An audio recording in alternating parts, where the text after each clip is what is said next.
Mulheres pioneiras e encantadoras, tem história com alguma delas, né?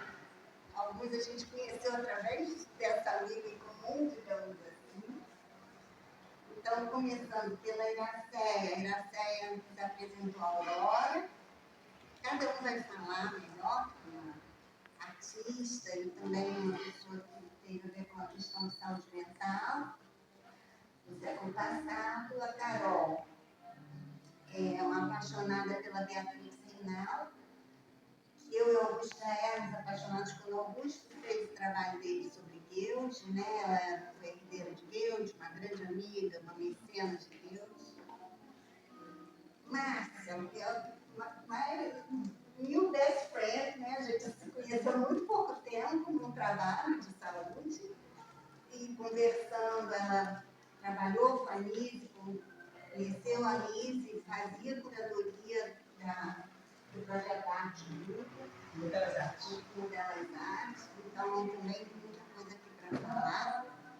Quando a gente propôs essa exposição em homenagem a essas pioneiras, em homenagem a Laurinda, a gente leu o livro da Hilda Machado, está circulando aí para fazer pesquisa e fazer um projeto. Aí conhecemos a Jânica de Ribeiro, que engraçado, porque ao mesmo tempo o Instagram me mandou o do Rafael. Eu assim, como assim? Esse cara está falando sobre essa mesma mulher amiga da Laurinda. Aí a gente também se conheceu através da a gente já segue essa luta há muito tempo. Claro. É nosso personal historiador e sempre trazendo tantas questões que nos encantam. E aí a gente convidou ele para dar um fechamento geral.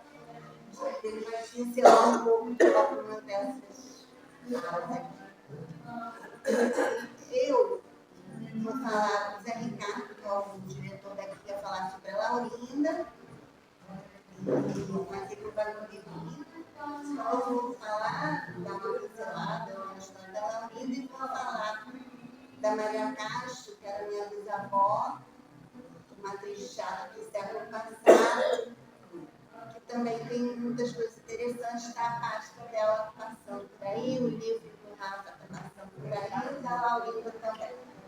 Vai passando todo mundo que tem votos. Então vamos começar daí, não? Carlos, direção. Caramba.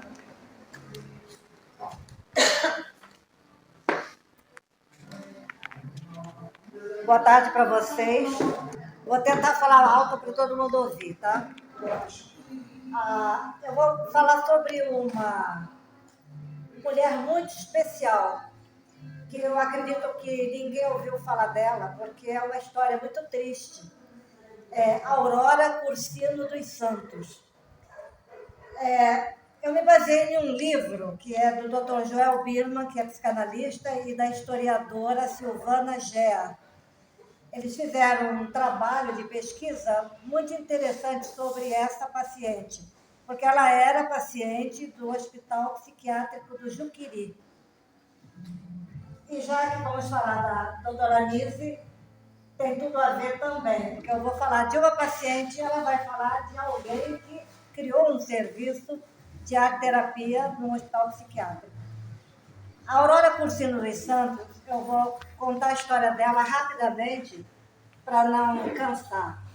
Ela nasceu em São Paulo em 1896, em São José dos Campos, de uma família de classe média. O pai era um comerciante de secos e molhados, Pedro Cursino dos Santos, e a mãe eu não sei o nome. A mãe era do lar. Quando ela chegou aos 19 anos, 18, 19 anos, o pai decidiu que ela iria casar com um homem mais velho, como era prática naquela época. As mulheres serviam de elemento de troca, né? E ela falou que não casava. O pai falou, vai casar, e ela não teve voz e casou. Ela relata a noite de núpcias como um estupro. Ficou 24 horas casada e fugiu. E quando ela foge, causa um tumulto. A família expulsa de casa, o marido não quis saber dela, e ela tinha estudado até o 3º ano da escola primária. Naquela época, as mulheres só precisavam saber ler e escrever. Durante a adolescência, ela teve interesses por arte, gostava de desenhar, de pintar, mas não levou adiante nada disso, porque era uma família muito conservadora.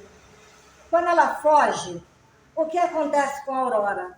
Não tinha habilidade, não tinha uma profissão, não tinha estudo, não tinha nada. Então ela foi se prostituir. Ela viveu 20 anos na prostituição. Ela trabalhou no eixo Rio-São Paulo, ela conheceu figuras muito importantes da política, das artes, da literatura, intelectuais. Ela participou desses movimentos todos que surgiram no início do século XX. Mais ou menos ela deve ter começado em 1910 a 1930, esses 20 anos como prostituta. E ela conheceu Zequinha de Abreu, que fez uma música para ela, uma valsa intitulada A Noite Desce. Belíssima música. E nessa letra eu encontrei a gravação de um cantor chamado Sebastião Pinto, que gravou a valsa do Zequinha de Abreu e botou a letra. E a letra é: o amor nasce de madrugada e acaba de manhã. Quer dizer, basicamente isso. Depois de 20 anos na profissão, ela guardou dinheiro, ela viajou, foi para Portugal, foi para a França, conheceu os grupos de vanguardas europeus, volta ao Brasil e cansa da profissão. Aí ela já não tem mais interesse em ser prostituta. E ela vai ser doméstica, mas não conseguiu se manter como doméstica, acabou nas ruas, indo de albergue em albergue, delirando, e foi internada primeiro no Hospital Psiquiátrico de Perdizes, em São Paulo, e depois no Juqueri. Chegando lá, ela tomou eletrochoque, insulinoterapia, aquelas terapias muito agressivas que era da época. E não chegaram a um diagnóstico em relação à doença dela. Alguns diziam que ela era esquizofrênica, outros que ela era hebefrênica, mas aquele diagnóstico rastaquera, feito em cima das coxas, porque ninguém realmente se preocupou em fazer um diagnóstico para valer. Nesse meio tempo, ela chegou no Hospital Psiquiátrico do Juqueri. Em 1944, abriu-se o serviço de arte-terapia, Dr. Osório César, uma década antes da Anísio da Silveira. E ele, influenciado pelo modernismo da Semana de Arte Moderna, ele estava trabalhando com o crítico Flávio de Carvalho e convidou a Maria Leontina, que era uma grande pintora, para dar aulas no ateliê livre do Hospital do Juqueri. E a Aurora começou a contar a história dela nos quadros. Ela fez mais de 200 trabalhos. Ela trabalhava com o que achava, pedaços de papelão, fragmentos de remédios que ela colava, juntava, construía, pintava. E ela tem uma obra super potente. Eu tirei uma xerox aqui de alguns trabalhos dela e vou dar para vocês olharem. Vocês vão passando, para eu ter uma ideia da obra dela. Oi? Aonde eu encontrei? Não, se compra, Olha, o acervo dela está no Hospital Psiquiátrico do Juqueri, mas no Museu Osório César. E tem mais, né? Isso que é o mais interessante de tudo. A Aurora, além desses 200 trabalhos, ela participou de exposições no MASP, Quinta Bienal de São Paulo, participou de exposições em Paris. Muito interessante isso.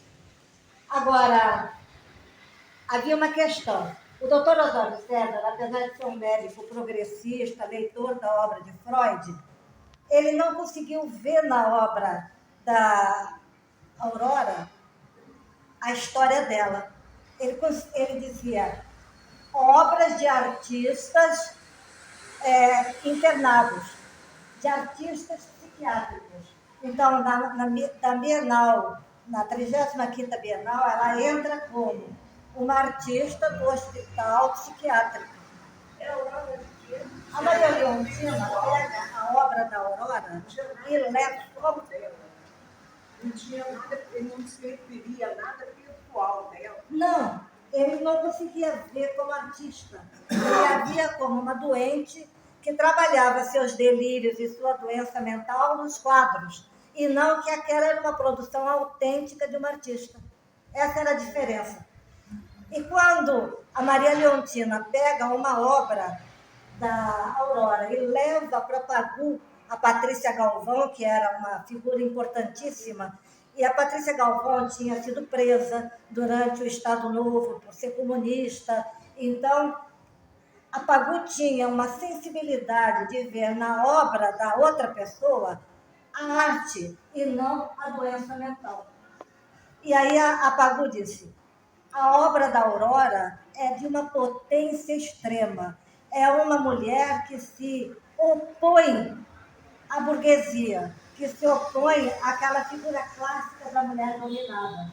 Ela se impõe e coloca uma obra que tem valor e tem importância. E aí a Pagu legitimou a Aurora como artista. E a Aurora, então, ela traz toda a questão, né, do submundo, porque ela era uma prostituta e que viveu 20 anos na vida, e traz também as questões todas da pintura moderna, que rompe com os padrões antigos e que cria uma nova estética. E a Aurora, então, é uma figura importante na história da arte. E o Dr. Joel Birman, que faz esse livro junto com a historiadora Silvana Gea, ele faz uma questão muito interessante. Eu até anotei, mas nem vou ler. Que a Aurora teria que ser vista pelo enfoque da história da arte, do feminismo, das grandes mudanças que ocorreram com a mulher, com a posição nova da mulher no mundo. Então, é uma coisa assim, muito interessante que ela, que foi apagada por ser uma prostituta, ninguém nem deu bola para ela teve essa importância que não foi vista e que está sendo resgatada agora. E, então, a Aurora teve essa importância toda. Mas, o Juqueri era um hospital psiquiátrico tradicional. E eles achavam que a doença mental iria ser solucionada se fizessem uma lobotomia. Ela foi lobotomizada em 1957. A arte dela acabou. Ela virou um robô. Porque não tinha mais uma capacidade criativa. E ela veio a falecer em 1959. Eu pedi ao meu sobrinho, que é músico, que lesse a partitura do Zequinha de Abreu e fizesse a valsa, né? Tocasse a valsa. E eu fiz um vídeo documentário sobre a história da Aurora, e a trilha sonora é A Noite Desce, do Zequinha de Abreu, cantada pelo Sebastião Pinto e depois tocada pelo meu sobrinho no piano. Enfim, eu acho que a história dela é sublime e tocante, porque resgata aquilo que é mais importante na gente. Quer dizer, nós vamos ouvir falar agora de outras mulheres que vieram de um contexto totalmente diferente, que tiveram oportunidades como a doutora Nise, como a Laurinda, que vieram de um berço que apoiou, que deu dignidade. A Aurora, apesar de ter ido no mais fundo do submundo, ela emerge com a obra dela, com a arte, com a criatividade, com a capacidade de criar. Então, eu acho que ela não pode ser apagada. Eu fiz questão de falar dela hoje para que todos nós possamos guardar a Aurora Cursino dos Santos, que foi uma grande artista e que a gente tem que prestar homenagem. Então é isso.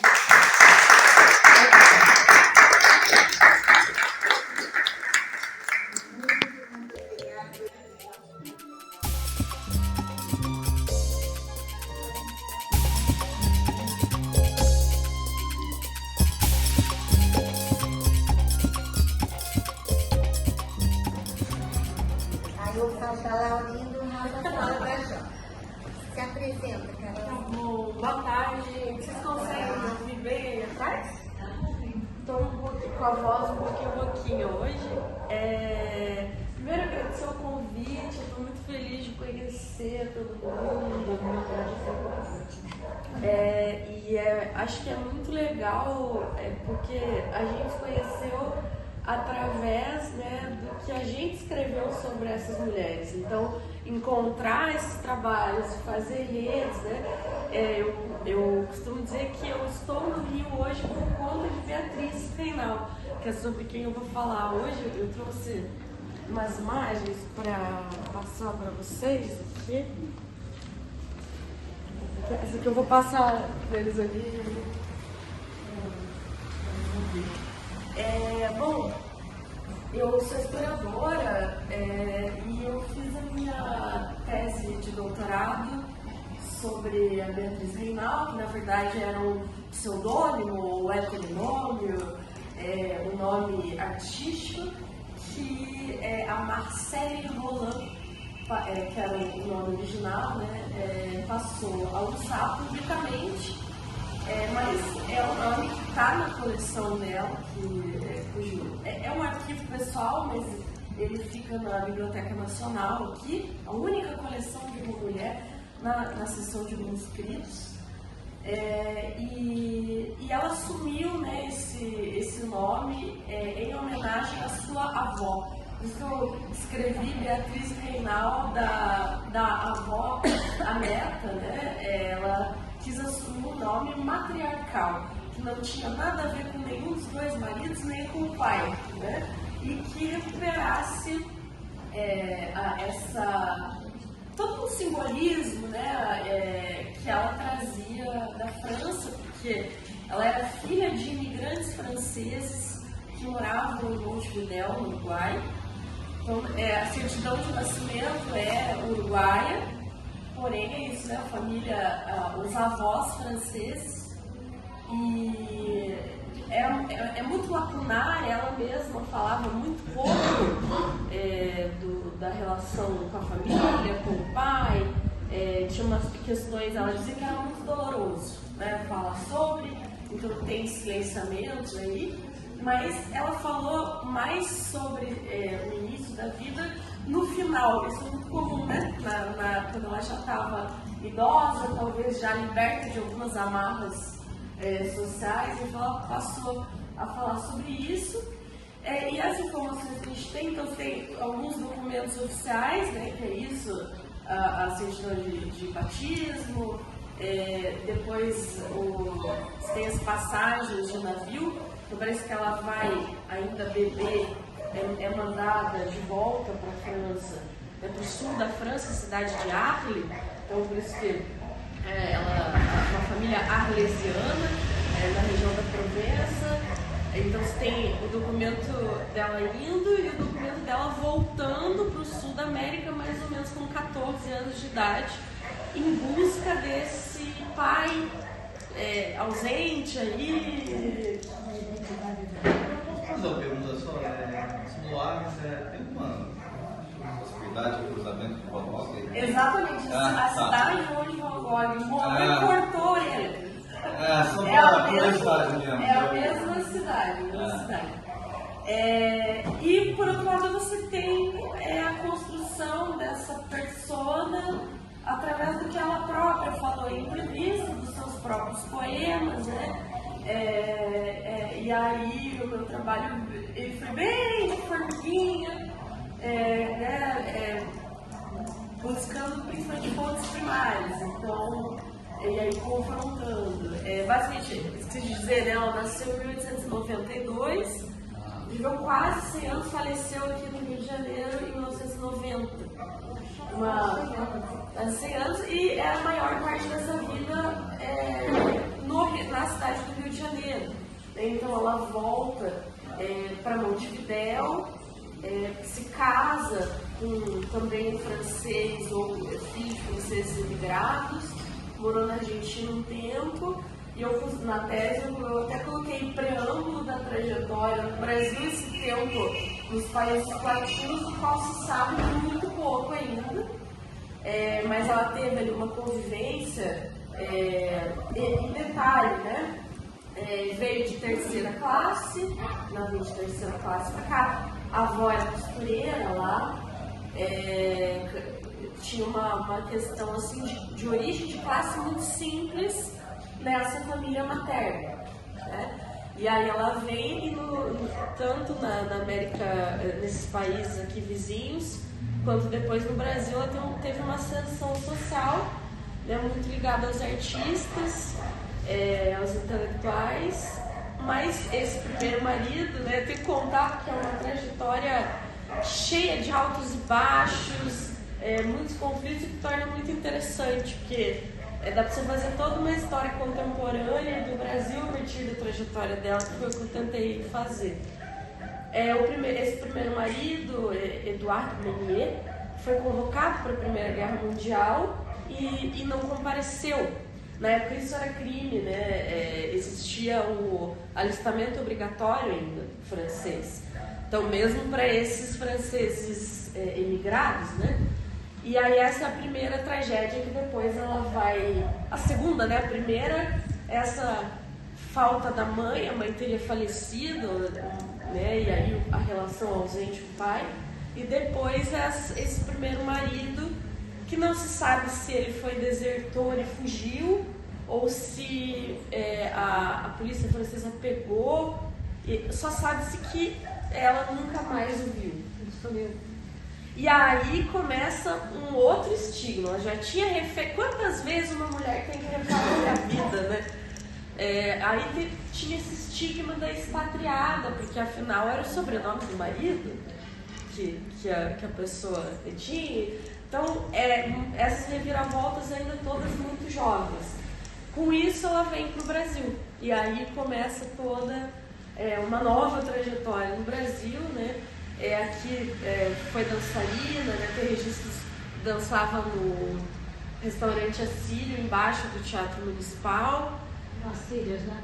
Tinha um circuito entre salões literários, inclusive da Ala Olinda, onde tinha um certo encontro de diferentes classes sociais que a arte permitia, né? E ali ela fica muito amiga do Oswaldo Gueldi, ainda muito jovem, de outros artistas, né, de vanguarda nos anos 20.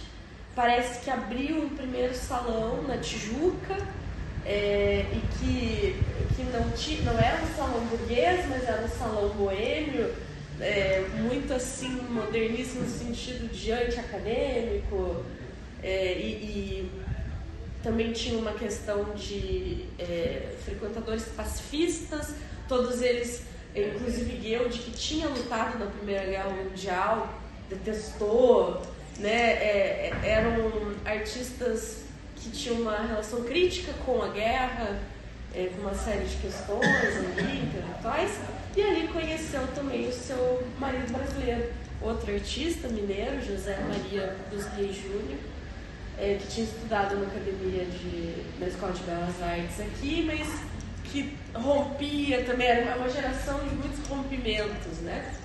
E aí, isso tudo ainda eu estava nos anos 20, então vocês imaginam, foram 7 anos, eu continuo, né, nas pesquisas, no pós-doutorado, mas é uma trajetória assim que você vai encontrando muitas possibilidades, né?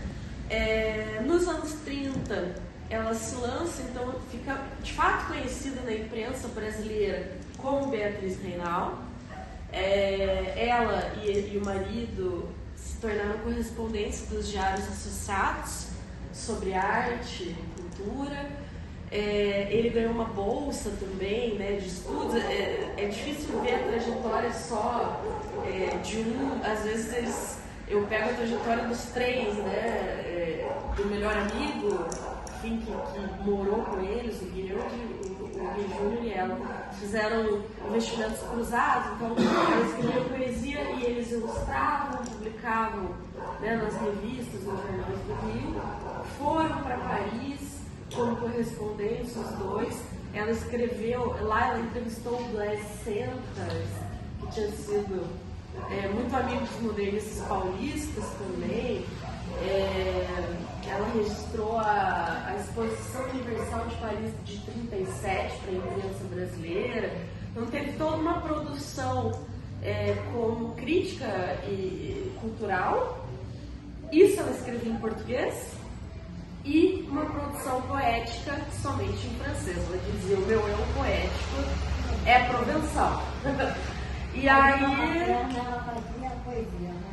Exatamente. E aí o primeiro livro foi lançado justamente em 37, lá em Paris, o Tendresses Mortes, de poesia. Bisavó, e ela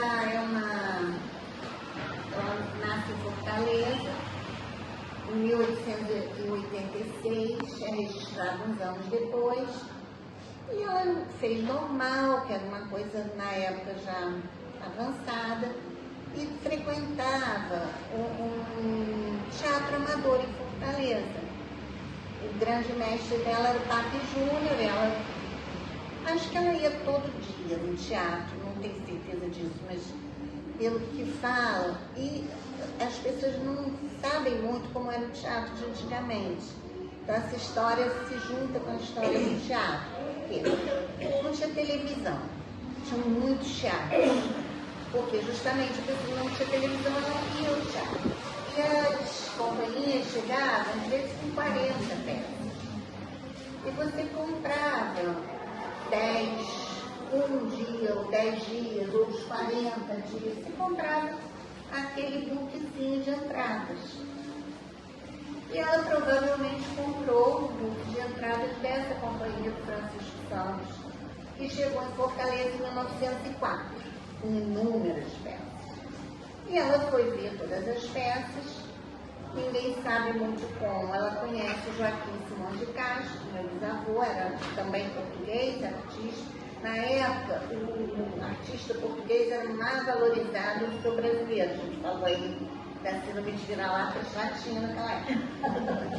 E aí ela se apaixona por esse português, e o fato é que ela vai com a companhia, embora vai se casar com esse português, artista português, mas ela não se casa na hora. Depois tem um casamento de 4 ou 5 casais de teatro em São Paulo, em Itapetininga. Então ela é precursora à medida que ela faz normal, que ela faz teatro numa época que o teatro era mal visto, que ela não foge, ela vai junto com o marido, que ela ainda não estava casada oficialmente. E ela dá uma sorte enorme que a primeira dama dessa companhia fica doente, e ela sabia de cor salteado todos os papéis. E aí ela começa a fazer uma noite e tira a primeira dama. E aí tem várias críticas falando que dava pouco tempo de teatro, mas era pouco tempo de teatro profissional, porque a amador realmente ela já estava há vários anos. Ela fica nessa companhia, tem 3 filhos, com o Joaquim, no meio da companhia. E o Francisco Santos, eles vão para o Uruguai, vão para a Argentina, do Iapoca ao Chuí. Ela, depois eu vou falar rapidamente, foi a companhia que a Desi Gonçalves fugiu de casa para entrar numa companhia. Foi na dela. E a Globo fez a minissérie da Desi Gonçalves. A atriz que fez a coisa tal, ela fala assim, não tinha uma foto para compor o personagem. E a Desi sempre falou que Maria Castro era genial, realmente não tem uma entrevista da Desi que ela não fale em Maria Castro. Chega a ser nunca vi uma lealdade assim igual. e que sempre falava, ela me ensinou a trabalhar para 4 pessoas, ou para o teatro com 4.000 pessoas, enfim, que batizou ela de Dercy, porque a Dercy queria se chamar Darcy, por causa da Darcy Vargas. Ela falou, não, Darcy já tem, então fica Dercy, que aí vai ser só você.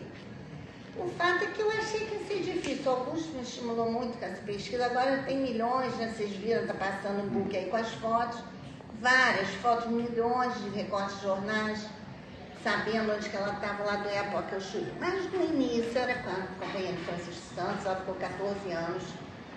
E aí, quando eles passam em Pelotas, eles já tinham ido para o Uruguai passando em Pelotas, voltaram, eles ficavam meses, meio ano ali. A minha tia-avó mais nova nasce em Pelotas, inclusive, e o filho do Francisco Santos também nasce ali. E aí ele resolve não querer continuar essa mambembe, né? Mambembar. E ele fez muitos amigos em Pelotas e resolveu se fixar ali. Ele faz uma produtora de filmes, uma das primeiras do Brasil, e aqueles óculos do vovô, quem vai na Cinemateca do Nó, às vezes, tem lá o primeiro filme feito no Brasil, é feito por ele, nessa estrutura lá de Pelotas. Mas ela era do teatro, aí ela também não tinha filme para todos aqueles artistas. E aí ela com o meu bisavô, né, com o Joaquim, eles tentam manter a companhia, tinha as indumentárias, toda a estrutura, né, das peças todas, mas eles não conseguem segurar aquilo. Aí eles acabam entrando numa outra companhia e numa outra, e aí eles acabam se separando. Naquela época também era um escândalo, né, assim. E pouco tempo depois morre, uns 30 anos, em 1902. E aí ela fica, acho que talvez 10 meses depois, ela tem uma história dramática também, que o filho do meio morre de repente, provavelmente uma meningite, que nem sempre mostra no Brasil naquela época, e ela estava com a casa cheia de noite. Foi uma das épocas que ela estava, ela sendo a companhia, né, a dona da companhia, a responsável. E era em benefícios, fazer muitas apresentações em benefício de uns artistas, do pessoal da bilheteria, do clube, para ajudar um hospital. E esse dinheiro era para uma senhora que tinha que se tratar na Europa. E aí ela desiste de fazer o dia da peça, aí vem o ator, produtor, todo mundo, pelo amor de Deus, então ela faz a peça no dia que o filho morreu. E aí no dia tem vários jornais falando sobre isso, porque ninguém sabia que as lágrimas dela eram verdadeiras. Ele tinha perdido o filhinho de 10 anos, de Virgínia. E aí ela consegue, e nessa época a mãe dela já voltou como atriz também, a dona Ana, e ela consegue se estruturar de um jeito que até que em 1925 ela vem como se fosse hoje ganhou um edital bom, muito dinheiro. Ela chega no Ceará, uma das vezes ela volta ao Ceará, tinha um governador esperando, com canhões, um povo falando, Maria Caixa, ela falava às vezes em entrevistas, isso foi uma das coisas mais emocionantes da vida dela. E aí ela já tinha inaugurado o José de Alencar com a companhia de Francisco Santos, aí ela ganha a primeira placa de bronze do teatro, tem até a foto ali. E essa foi uma parte muito gostosa da pesquisa sobre o meu filho, o Léo, da Lesa, não consegui, deixa eu jogar na Biblioteca Nacional, e lá também não está disponível para ver, está muito, quase um pozinho, então eles estão esperando fazer a digitalização. Mas no teatro José de Alencar, então quando eu falo das coisas teatro, as pessoas não conhecem muito Maria Caixa, quase nada. Mas lá no Teatro José de Alencar, quando eu falei que era descendente de Maria Caixa, a gente adora ela. Eu vou te mostrar tudo. E aí mostraram essa placa, mostraram uma foto que tem embaixo do palco, na coxinha, onde os artistas têm feito fotos, uma é dela, e ela Então ganha esse edital, ganha essa placa, se apresenta ali no José de Alencar, na casa dela.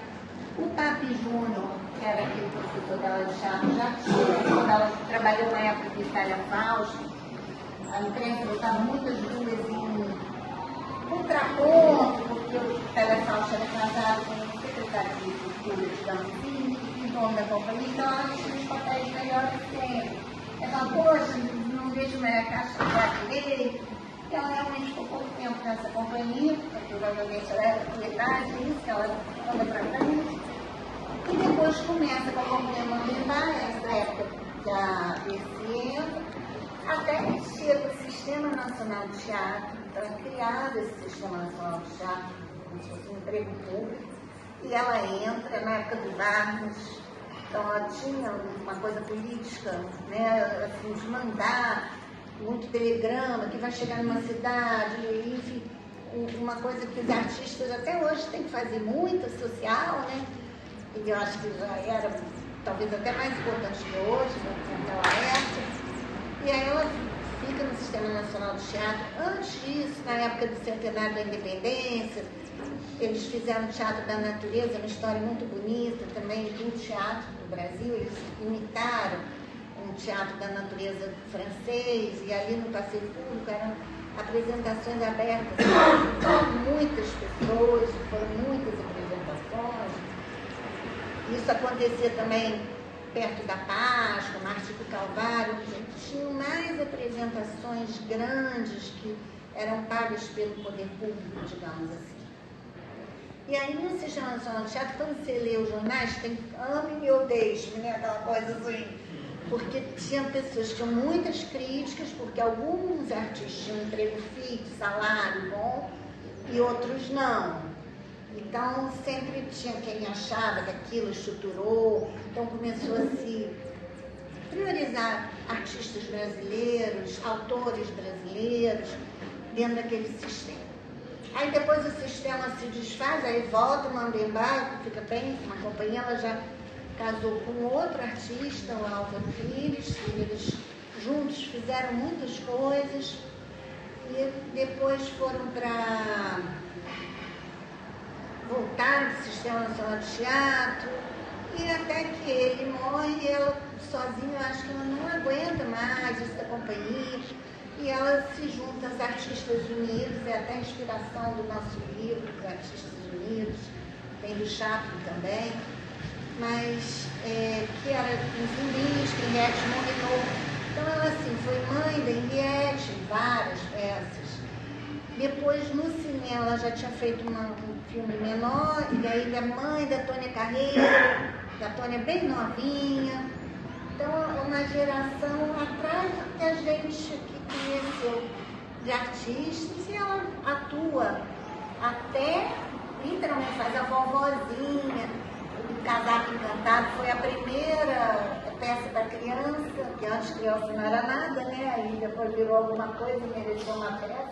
Meu pai foi ver no Teatro Municipal, e ela faz talvez uma outra coisa muito modernosa, digamos assim, que é ser uma das atrizes que faz uma peça sobre disquite, do Nelson Carneiro, mexicano, ela própria disquitada, então para ela já era normal, mas foi uma coisa que também teve muita confusão na imprensa, e até que ela vai ficando com a demência, e nos últimos 5 anos de vida dela, ela fazia, todo mundo da família, fazia peça amadora, peça na bebê, meu avô, filho dela era do Banco do Brasil, tinha muito, foi fundador de ABB, aí fazia aquelas coisas de bebê, até que ela tem essa demência e acaba os dias no asilo.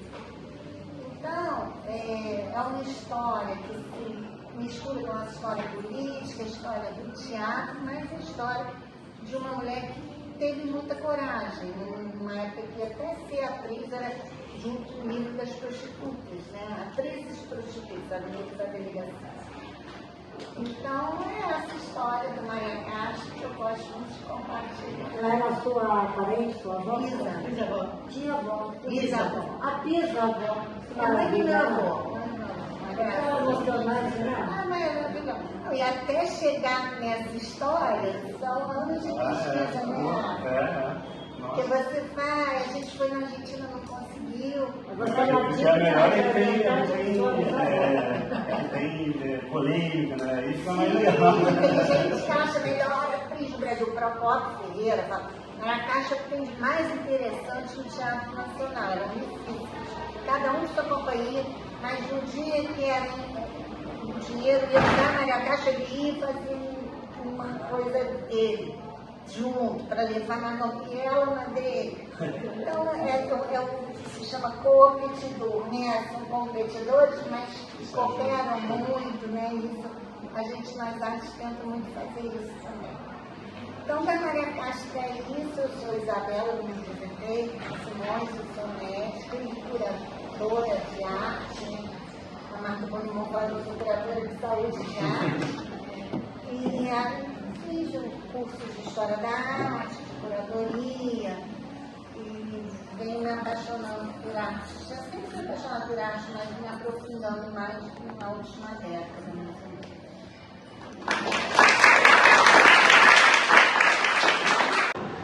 E muito na dúvida se eu ia fazer psicologia ou psiquiatria.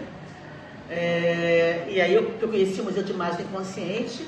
Eu falei, quero trabalhar aqui, quero trabalhar com ela. E aí eu decidi fazer medicina, ficar 6 anos de medicina para me formar e fazer especialização em psiquiatria e trabalhar com a Alice, porque eu trabalhei, tive o privilégio, né, de trabalhar durante 25 anos. Né, fui diretora do Museu de Imagem Inconsciente, fiquei muitos anos com ela, no Casa das Palmeiras também.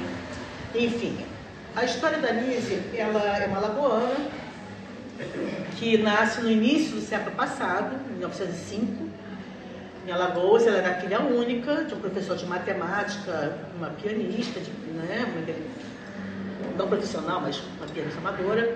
Enfim, mas tinha uma classe, realmente você falou, ela tinha uma situação ótima, ela era mimada, era filha única, né? E muito curiosa, inteligente, muito vanguarda para a época dela. E ela vai com 16 anos para a Bahia estudar medicina, porque o primo dela também ia, os primos, o pessoal lá de Alagoas ia para a Bahia para estudar medicina, ela foi junto. E aí ela estuda medicina, porque ela é a única mulher entre 157 homens. Né? E ela contava que uma das situações mais complicadas para ela é que não tinha banheiro. Ela chegou na universidade, não tinha banheiro feminino, né? Que era meio complicado. E aí ela se forma e resolve vir fazer especialização no Rio de Janeiro, no Rio de Janeiro. Ela vem para o Rio, ela justamente vem morar aqui em Santa Teresa. E ela conhece, sim, justamente na década de 20, né? Depois do modernismo, aquela confusão toda, aquela efervescência toda.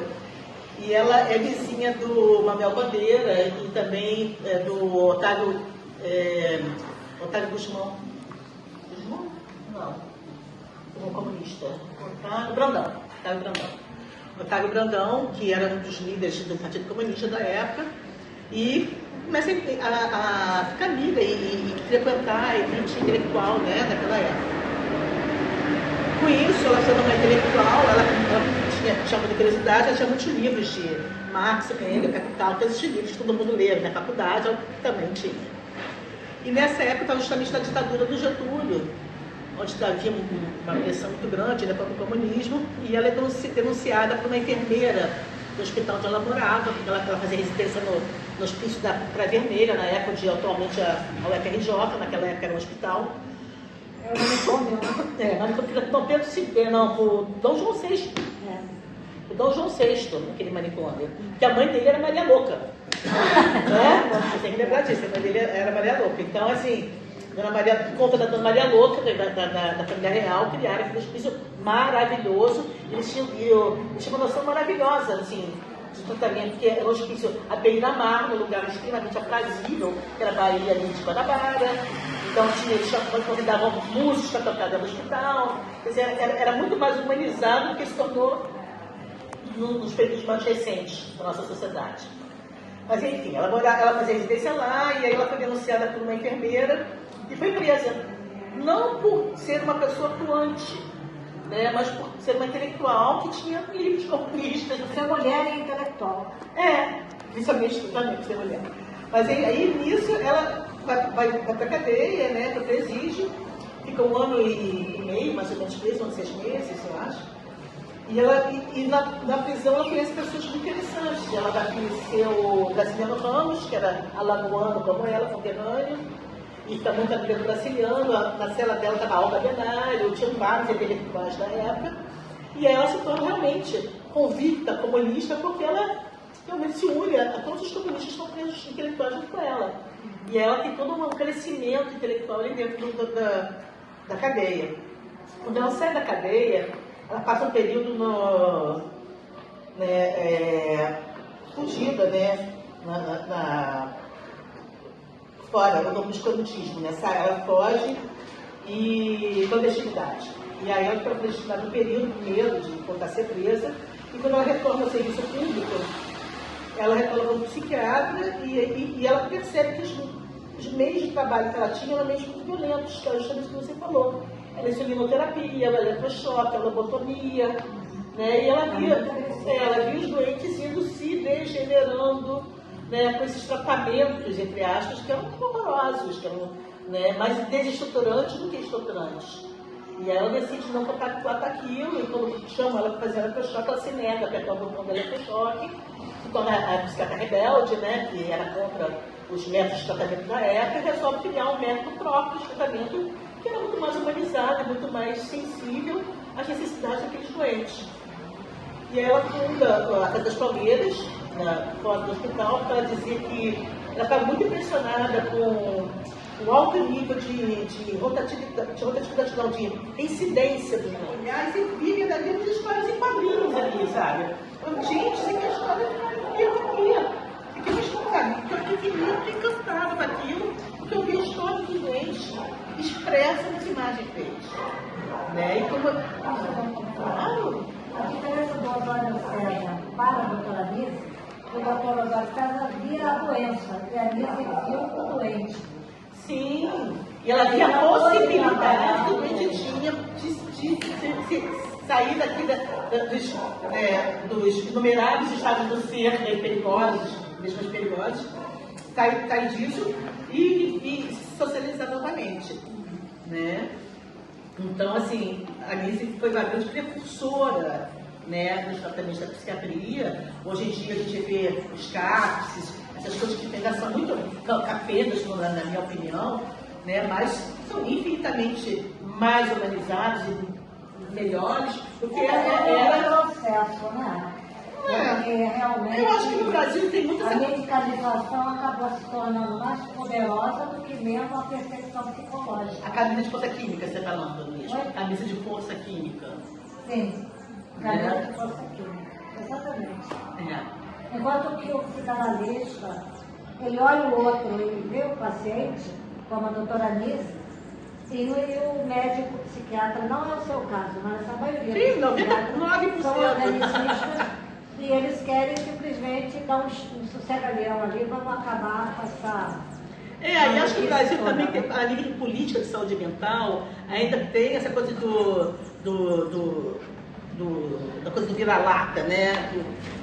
Então, assim, porque aqui resolveram, na década de 80, eu sempre acompanhei tudo isso de perto, na década de 80, começaram as reformas psiquiátricas no mundo inteiro, né? Primeiro com o Lang na Inglaterra, depois o Basaglia na Itália, e assim foi.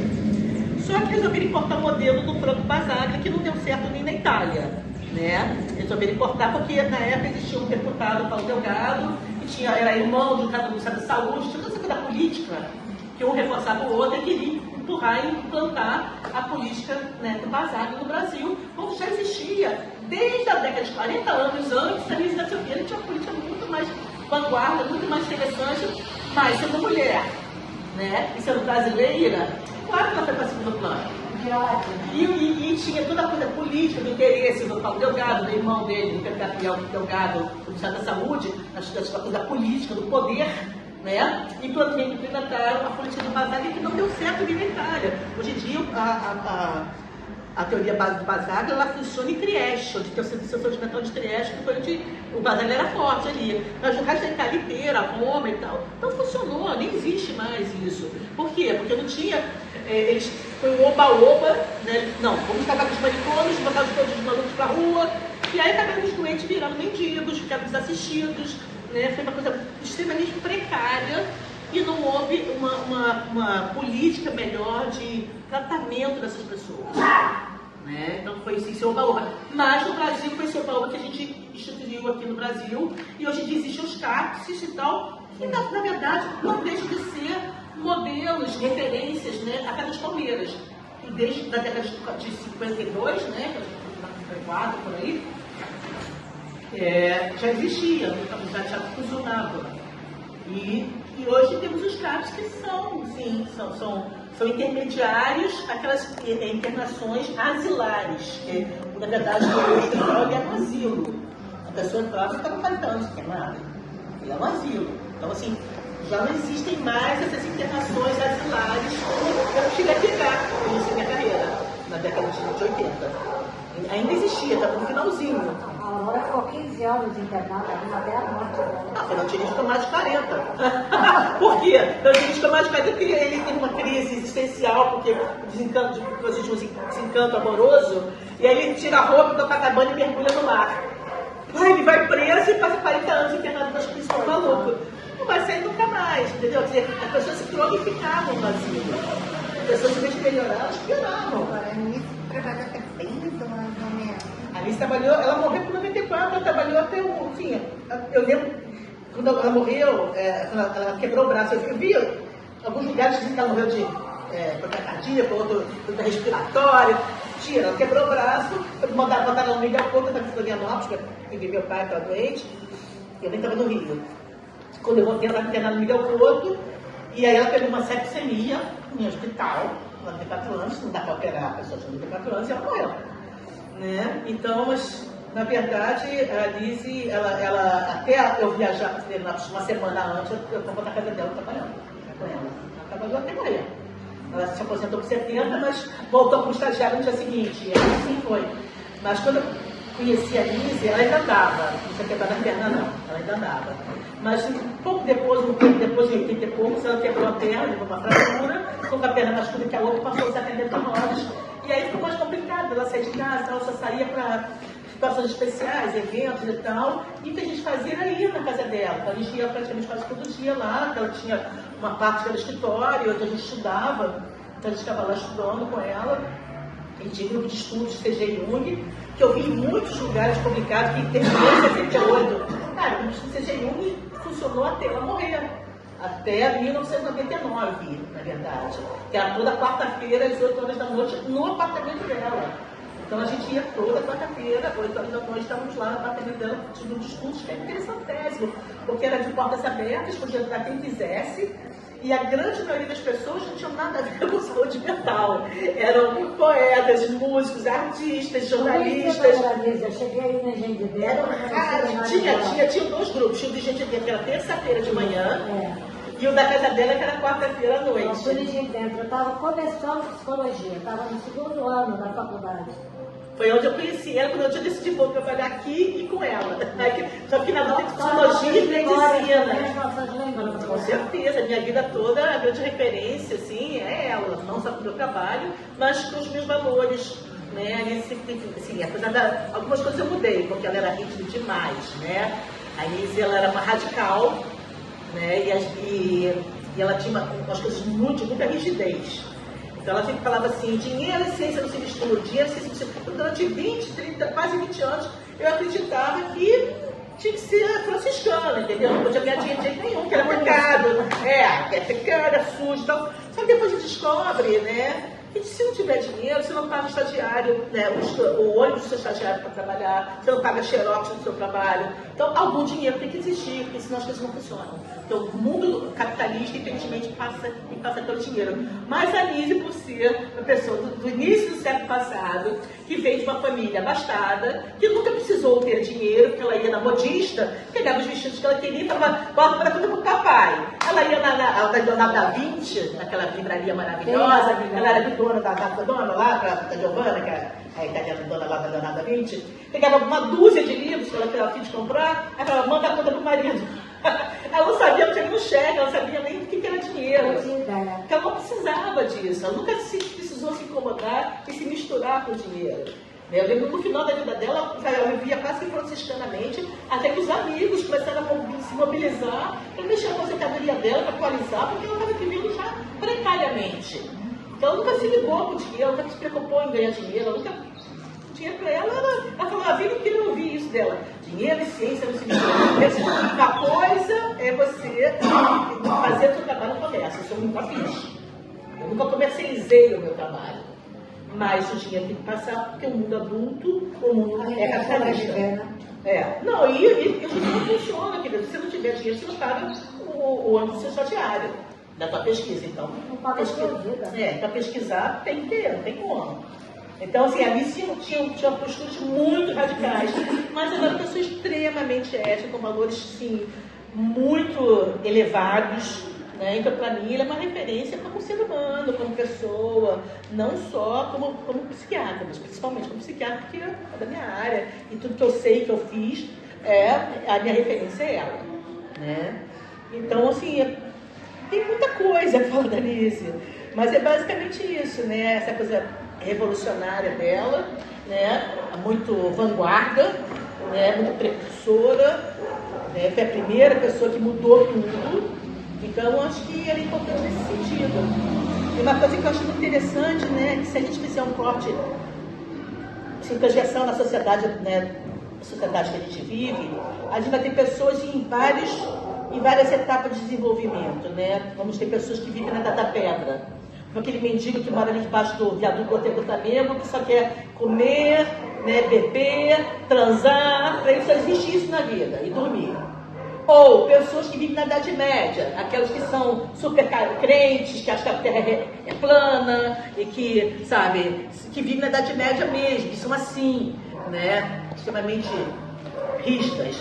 E tem pessoas que vivem no ano 2000 e tanto, outros vivem no ano 3000 e tanto, outros no ano 4000 e tanto. Acho que Jung já vivia no ano 4000 e tanto. Alice, né, e essas mulheres que nós estamos falando aqui, acho que elas também já viviam no ano 3000 e alguma coisa. Nós estamos em 2026.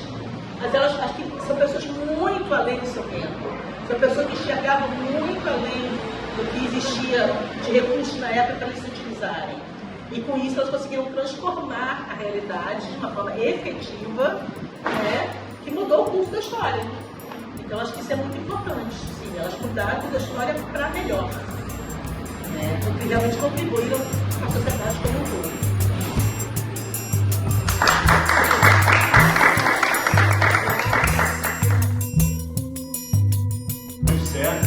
Eu sou jornalista, trabalhei muito tempo no JB, na Revista Domingo, na Veja Rio, e eu sempre tive um interesse muito grande pelos temas relacionados à memória e ao patrimônio do Rio de Janeiro. E eu tive um blog sobre esse assunto, que eu fazia uma contagem regressiva dos 450 anos do Rio de Janeiro. E aí um belo dia eu falei, vou pesquisar sobre a origem da expressão cidade maravilhosa. E aí, é isso, né? O primeiro lugar que a gente vai no Google, né? Aí encontrei referência a uma poeta francesa, que é essa que está aqui na capa do meu livro, que é a Jeanne Catulle Mendes, que veio ao Rio de Janeiro em 1911, e quando voltou para Paris lançou um livro de poemas chamado La Ville Merveilleuse.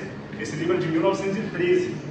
E na minha cabeça, eu estava lá, né, eu postava diariamente, né, eu tinha essa rotina de todo dia postar alguma novidade, né, entre aspas, sobre o Rio de Janeiro, algum personagem que tinha ficado esquecido, algum episódio que podia ser revisitado. Aí eu falei, vou pegar um trecho de algum poema que ela escreveu, isso foi em 2013, portanto 100 anos depois do livro, e eu tinha certeza de que ia encontrar algum dos poemas traduzidos para o português. E aí, quando eu comecei a procurar e eu não encontrei, eu falei, gente, mas o livro que dá origem à expressão Cidade Maravilhosa nunca foi traduzido para o português, tem alguma coisa estranha. E aí meu faro de jornalista falou alto, eu falei, gente, eu vou atrás dessa mulher aí para ver o que tem aí, né?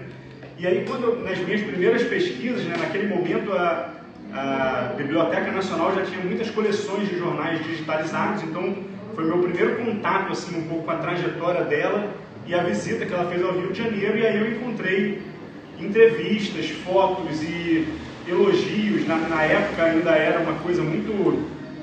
tinha um parnasianismo ali muito forte, então influenciava também os textos da imprensa, então os jornalistas descreviam ela de um jeito muito efusivo, assim, né? Que era a deusa de mármore e beleza, está vindo de Paris. E aí eu falei, gente, é uma mulher impressionante, né? Vai chegar aqui e parecer uma grande celebridade ela, né? Então, eu fiquei aficionado por essa história, comecei a procurar pistas, porque não tinha nenhum poema dela traduzido e não encontrei nada escrito sobre ela. E aí fui depois retomando assim, algumas leituras que eu fiz sobre a história do Rio de Janeiro. Aí encontrei uma menção a ela num livro do Carlos Lessa, economista, que tinha uma biblioteca incrível de Rio de Janeiro, que falava que ela era neta do Vitor Hugo. E ela não era, né? Aí depois eu descobri que não era.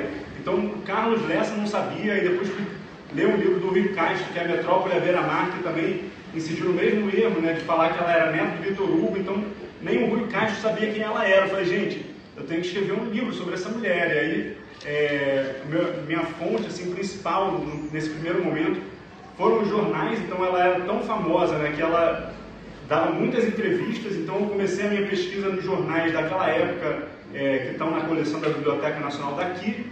E aí fui pesquisar na biblioteca também digitalmente, né, pela internet. Consegui acessar muita coisa na Biblioteca Nacional da França. E aí encontrei também inúmeras informações sobre ela. Então, no meu livro, começo contando sobre esse encontro dela com o Rio de Janeiro, relatado assim, de uma forma muito fresca da cabeça dela, que ela tinha acabado de chegar e dar uma entrevista logo que ela chega, descrevendo o pôr do sol, o navio ancorado na Baía de Guanabara, uma paixão à primeira vista dela pelo Rio de Janeiro. E aí, essa é a primeira parte do livro, e na segunda parte eu vou explicar o porquê dela estar sendo aguardada no Rio de Janeiro com tanta expectativa naquele momento, né? A Jane, ela nasceu em 1867 e viveu até 1955, então ela viveu praticamente metade da vida do século XIX e a outra metade do século XX, então foi uma figura que fez essa conexão assim, né, entre esses dois períodos, né? E ela, e aí o que eu descobri pesquisando sobre a vida dela na França foi mais surpreendente ainda, porque ela foi casada, né, uma primeira vez com um comerciante de tecidos que chamava Louis Boussac. E aí, quando ela se casa, ele tinha prometido a ela, de tempos em tempos, né, que ela fosse a Paris, né, que ela era de Paris, os amigos estavam em Paris, a família estava em Paris, e eles foram morar um pouco ao sul de Paris, né, em Orléans, que não fica muito longe de Paris. E aí ela fica 9 anos casada com esse Louis. Tem 3 filhos. Um desses filhos, do meio, né, o Marcel, no início do século XX, ele se tornaria o homem mais rico da França. Então tem uma biografia sobre ele, e a primeira frase da biografia do filho dela é assim: quando a fogosa Jane Boussac deixou uma vida com um marido, com os filhos, para viver com um poeta. Então, assim, a biógrafa do filho, assim, pinta um retrato dela muito ruim e que não correspondia à realidade, porque pesquisando sobre a vida dela antes de vir ao Rio de Janeiro, eu encontrei, por exemplo, a carta que ela escreve para um marido e que foi anexado no auto do processo de divórcio, porque ela se divorciou em 1895, 94, que era 11 anos depois do divórcio voltar a ser aprovado na França. Então, ainda no século XIX, ela se divorcia, mesmo tendo 3 filhos, e nessa carta ela explica as razões desse divórcio, e ela fala que se sentia presa, ela fala que o marido agia muitas vezes de forma violenta. Então, assim, isso está escrito, e a biógrafa do filho dela, infelizmente, não teve acesso a essa carta que eu tive, né? Que hoje em dia os recursos de pesquisa você consegue achar muita coisa, né? Então facilita, né, um pouco a nossa vida, mas ainda assim eu fui encontrando muitas peças, né? E aí depois que ela se divorcia desse primeiro marido, ela casa com um poeta, e esse era um sonho de infância dela. Ela escreve isso, né? Ela diz isso numa entrevista, que quando ela morava na Bretanha, né, durante um período da vida dela, ela foi morar lá, e quando ela crescesse, ela queria ser casada com Vitor Hugo. Então ela não foi casada com Vitor Hugo, mas acabou casando com um poeta. E ela tinha, né, esses dotes literários desde muito cedo, pelo que eu consegui descobrir. Então ela escrevia, mas não publicava e não mostrava muito, né? Acho que não era uma coisa muito que se esperava de uma mulher naquele momento, né? Então ela seguiu até, né, o primeiro momento da vida dela matrimonial, um roteiro ali de casar com um homem um pouco mais velho, né, ser sustentado por ele, ter filho, não sei o quê. mas aí depois ela se divorcia e vai viver com esse poeta, que era uma pessoa bem extravagante, era Catinho Mendes, e daí o sobrenome artístico dela, né, da Jane. E aí ela conhece o Renoir, conhece aquela sociedade francesa ali da Belle Époque, é muito próximo. Ela tem um filho com esse poeta, né, que é o segundo marido dela, e esse filho, a madrinha desse filho, é ninguém menos que a Sarah Bernard, a atriz, né, que é uma das maiores atrizes de todos os tempos, né? Então ela era muito amiga da Sarah, e descobri também sobre a vida dela na França, que foi, acho que acabou tornando meu livro surpreendente até para mim, porque no primeiro momento eu achava que eu escrevia um livro sobre a Belle Époque no Rio de Janeiro, e aquele Rio de Janeiro reformado pelo Pereira Passos, que a gente está muito acostumado a ver nos cartões postais, que muita gente já escreveu até sobre esse período, né?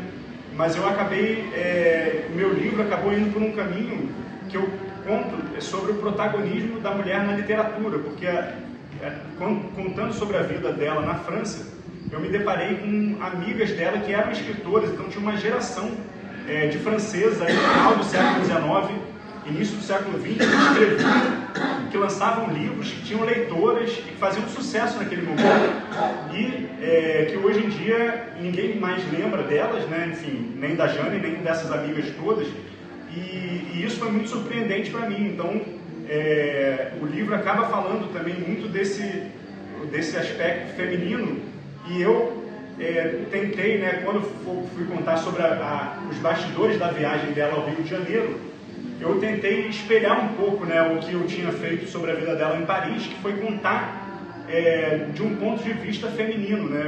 Eu recorri a muitas autoras. Então, quando eu conto a vida dela em Paris, tem um momento que é interessante, que é uma autora que eu não conhecia também, que contou sobre uma exposição universal, só que aqui foi inaugurada a Torre Eiffel, né, que é uma cubana chamada Aurélia Castillo de González.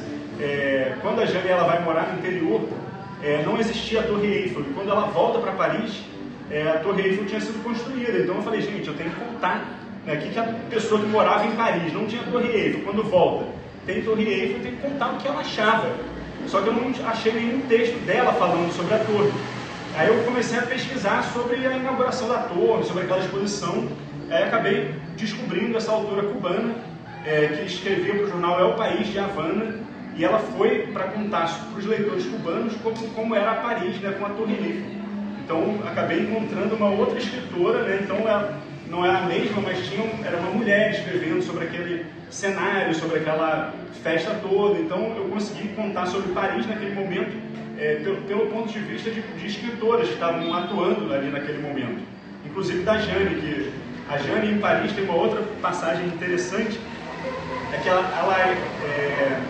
estreia assim, na vida literária, assim, de uma forma mais corriqueira, num jornal chamado La Fronde, que é um jornal de 1897, fundado por uma mulher chamada Marguerite Durand. E esse jornal, essa Marguerite Durand era uma liderança feminista que atuava muito ativamente ali. E esse jornal ele era todo escrito por mulheres. Todas as funções do jornal eram exercidas por mulheres. Então na redação só tinha mulheres escrevendo, então escrevia sobre economia, escrevia sobre esporte, escrevia sobre diversos assuntos. Na parte administrativa do jornal eram todas mulheres, na parte da tipografia, da gráfica, eram todas mulheres. Então foi uma experiência muito inovadora para aquele momento, e a Jane dá os primeiros passos assim, da carreira literária ali. Então eu conto assim, sobre como é que foi assim, esse início da carreira dela, e por isso então, não foi por isso na verdade que ela estava sendo aguardada aqui com tanta expectativa. Ela estava sendo aguardada aqui no Rio de Janeiro com tanta expectativa porque ela era casada com o Catinho Mendes, né, que era muito famoso. Então não podemos, né, e as referências assim nos jornais da época, eles não fazem muita referência assim à carreira literária dela, faziam muita referência assim, à beleza e ao fato de ser a viúva do escritor. Então é isso, né, uma coisa que as mulheres estavam sujeitas naquele momento, que dava para perceber nitidamente assim. Então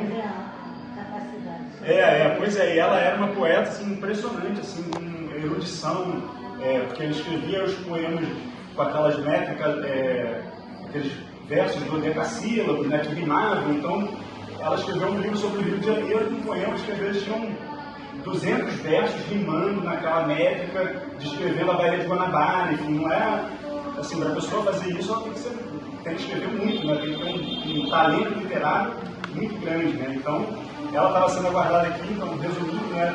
Com tanta expectativa por causa desse marido, enfim, desse matrimônio ali, enfim. Mas tinha mulheres aqui no Rio de Janeiro também que conheciam a Jane e a carreira dela, a Júlia Lopes de Almeida, a Carmen Dolores nunca chegou a conhecê-la, mas era uma outra cronista da época, era colega da Júlia Lopes de Almeida, escrevendo no jornal O País. Ela morreu um ano antes da Jane vir, mas numa das últimas crônicas que ela escreve, ela cita a Jane e cita outros escritores com quem a Jane trabalhou naquele jornal lá em Paris. Então, tinha aqui também uma cena de mulheres que eu não imaginava que ia, no primeiro momento, né, quando eu estava escrevendo o livro, eu tinha a pretensão, né, de tentar espelhar, né, contar sobre o Rio de Janeiro de um ponto de vista feminino.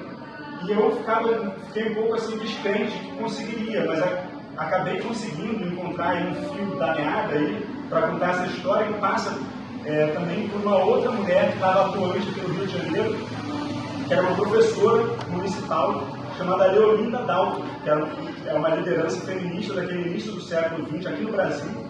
Ela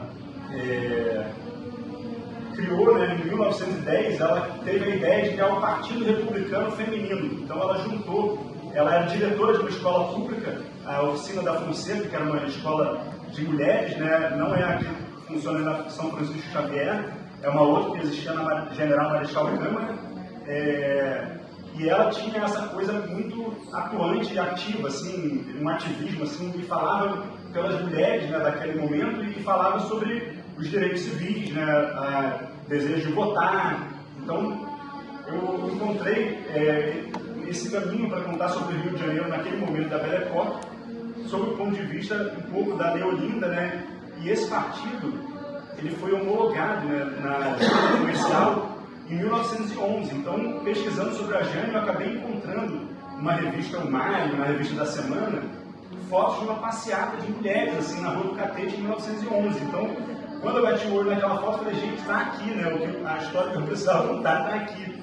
Então, eu conto sobre esse partido, um pouco da trajetória da Leolinda, e aí, esse partido tinha como uma das oradoras oficiais uma jovem poeta de 17 anos, que era na época era Gilca da Costa, e que depois ela ficou famosa assim, pelo sobrenome do marido, que era Gilca Machado. E ela era oradora do Partido Republicano Feminino, e acho que um dos grandes achados que eu mais me orgulho, assim, que está no livro, e que é um texto inédito, que eu tive acesso, né, conversei com a biógrafa, né, que organizou a obra completa da Gilca Machado, e ela não conhecia esse texto, que é gente, como é o nome? O Partido Republicano Feminino, ele tinha era um texto explicando, né, as diretrizes, que era mas era o Manifesto do Partido Republicano Feminino. Eu encontrei esse texto, é um texto da Gilca Machado, 17 anos, falando de uma forma assim, tão moderna e tão impressionante, que ao ler aquele texto você percebe, né, o quanto assim, que certamente teve avanço, né, hoje em dia, mas o quanto que as demandas daquela época ainda são as mesmas, né, ainda hoje, né? Então é muito de arrepiar o texto, está no livro, enfim. Eu transcrevi esse na íntegra porque achei que foi uma coisa muito importante, assim, uma contribuição que eu acabo trazendo assim, para esse debate sobre o feminismo, enfim.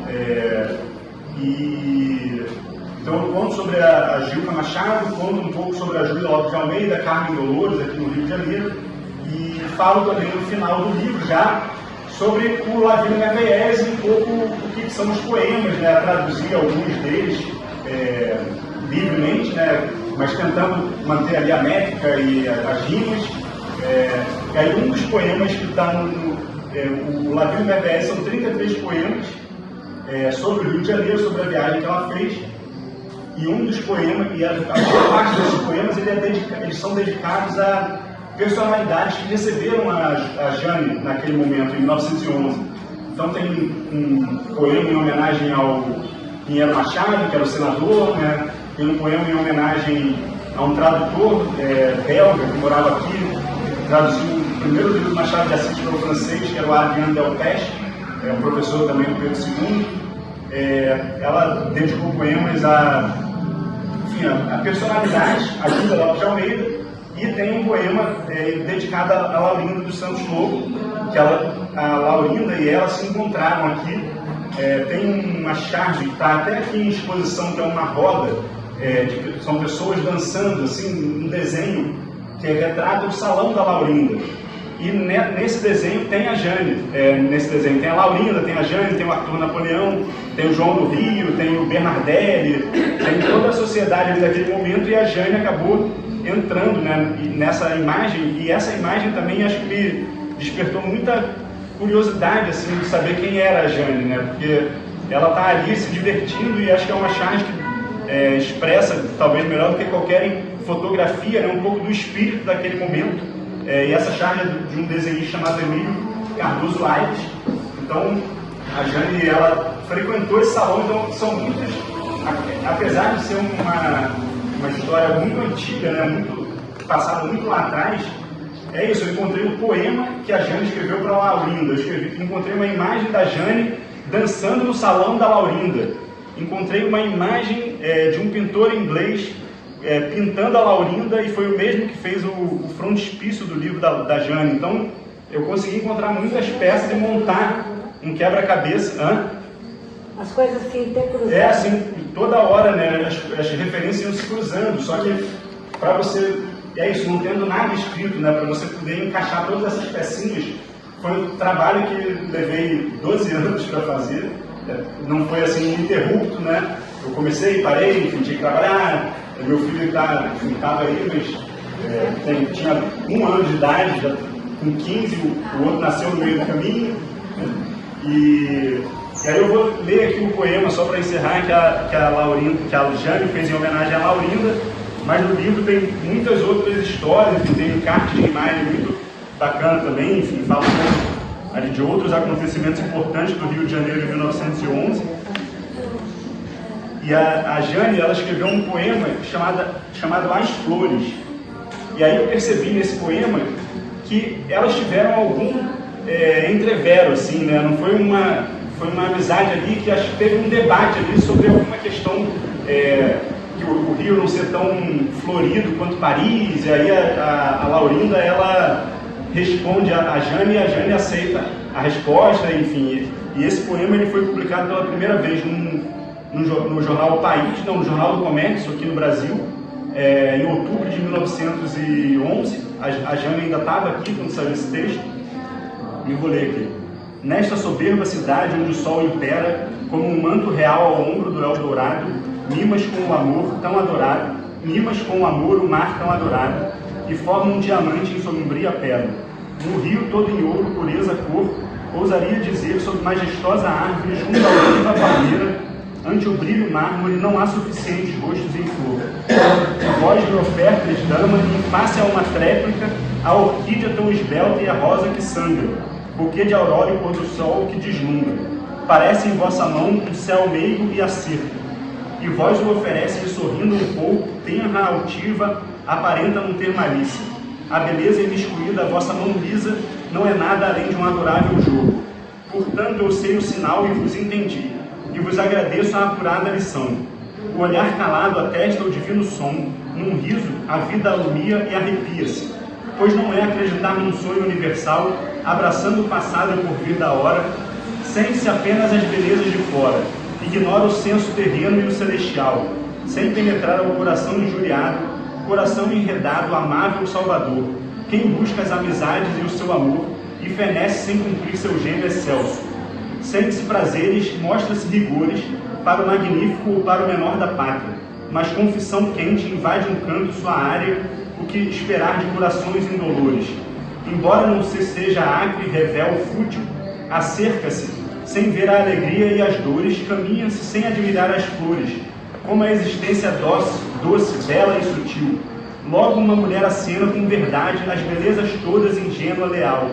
Seu gestual límpido do altar real, um pouco tímida, sagrada, suave, gesto de iniciado que indica e transita, quem sabe ao alarido dos mundanos salões, de almas flores caladas nos caramanchões, e doce a dar-lhes a verdade da vida.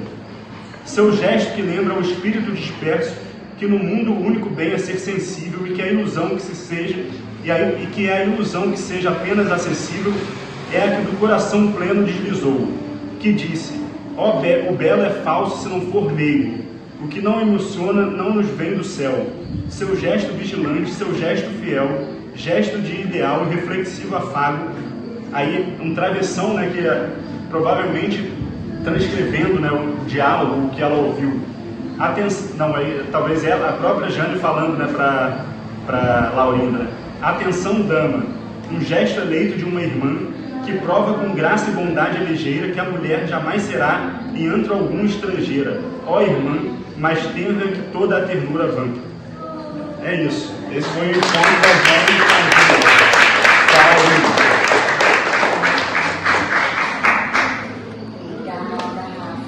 Eu vou falar bem rapidamente assim da Laurinda, porque eu acho importante a gente falar, e está ficando mais tarde, ainda tem tarde. Mas o início desse projeto chamava Um Salão para Laurinda, esse salão aqui. Aí a gente depois mudou para Uma Voz que Ecoa. E a gente nunca tinha se ligado em Laurinda, nada. Era uma opção centro-cultural lindo. Então eu falei, vou ver quem foi Laurinda.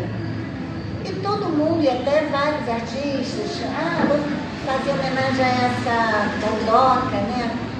Então sim, Laurinda nasceu lá no final dos 1800, no Mato Grosso, uma família riquésima. Era dona de uma companhia chamada Mate Laranjeira, que tem história aí de trabalho escravo, enfim. Aí o pai morre, os tios sustentam ela e a mãe muito entre Paris e Mato Grosso. Depois de 16 anos ela vem para o Rio. Daqui a pouco ela casa com o Santos Lobo, uns 18 anos. Nunca foi um casamento convencional, sempre foi um casamento aberto. Da época era uma coisa já bem vanguardista, digamos assim. E os tios bancando eles, eu acho, né? O Santos Lobo tinha alguma profissão também como administrador, mas os tios com muito dinheiro eram ministros, tipo chefes de gabinete do presidente, secretários, governador, senador. Eles tiveram todos os cargos possíveis e imagináveis. Os tios eram homeopata. Ele era homeopata Pedro II, Deodoro da Fonseca, os presidentes todos. Então eram vários tipos de poder, né, influência de poder. E o próprio tio fez a casa que é hoje o Parque das Ruínas. Porque na realidade, quando batizaram esse termo de Laurinda Santos Lobo, o Parque das Ruínas estava em ruínas. A casa dela. A festa, né, que a Jane foi lá. A casa dela era. Essa casa é maravilhosa, mas a casa dela era 1000 vezes mais maravilhosa que essa. Mas o Pascoal Carlos Magno, que era muito amigo dela, também morador de Santa Teresa, importante, ele pediu para botar o nome dela, justamente fazer esse apagamento dessas mulheres todas. E botaram. Mas por que Pascoal Carlos Magno e vários moradores de Santa Teresa insistiram tanto? Na Dondoca, com seus cachorrinhos, seus Krasner, tinha 2 motoristas, Casa Petrópolis, apartamento Paris, fazia salão em Paris também. Não foi por isso, foi muito mais pela postura dela, bastante inovadora, em relação a mecenato de artistas. Então a casa dela tinha quadros dela, o leque dela de desse tamanho, pretas, toda aquela coisa esquerece, móveis. Quando vieram os reis da Bélgica, ela pegou os móveis, ela botou no Palácio Guanabara para fazer. Eram móveis de reis, realmente, né, para fazer a entourage desses reis. Mas ela tinha uma parede dos que não era combinado. Ela dizia, eu tenho que comprar essa obra, porque fulano está precisando, porque eu preciso dar uma força, porque o Pascoal Carlos Magno pediu. Então ela tinha vários espaços dentro da sua própria coleção para essas pessoas que ela achava que tinha que dar suporte.